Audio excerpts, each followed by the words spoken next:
Well, good morning, ladies and gentlemen, and welcome to Grumman Pilots YouTube channel. And today we're going to talk about redoing your battery box mounting on the firewall.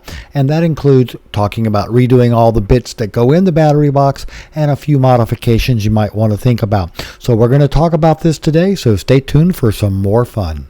So we would like to ask you please subscribe, hit the like button, and hit the notify to stay current with our content. Now, you may remember we did a video a couple of days ago about polishing your stainless steel firewall. Now, there was some argument about whether we took it down to mirror finish, and we hadn't hit with the flits and the mothers yet to bring it down to that mirror shine.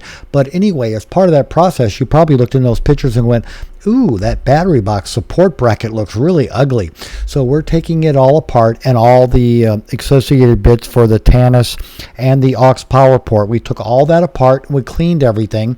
We're going to be in the process now of making all new cables. But as part of that process, we took all the places, the bits and pieces, and we bead blasted them down, primed them, and painted them. That's white Emron on there, and we did that for the battery box and the hold downs and everything else. So that will all be going back on the firewall along with new relays and the new battery cables that we're making. Now, as part of that process, we redid all the components, the Y-air adapter and the upper lower battery box pieces.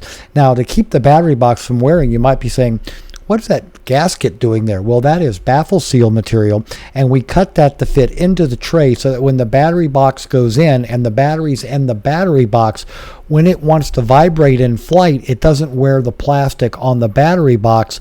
It provides it a shield against the metal tray that it sits on so it doesn't wear. So that helps your new battery box last for years and years and years and prevents it from cracking. So, ladies and gentlemen, that's the redo of all the battery box components down there. Stay tuned for the cable on remaking all the battery box cables. By the way, you need about 12 feet of cable if you have an aux power port. So we hope you found all this useful and informative. Thanks so much for watching, and have a great day flying your Grumman.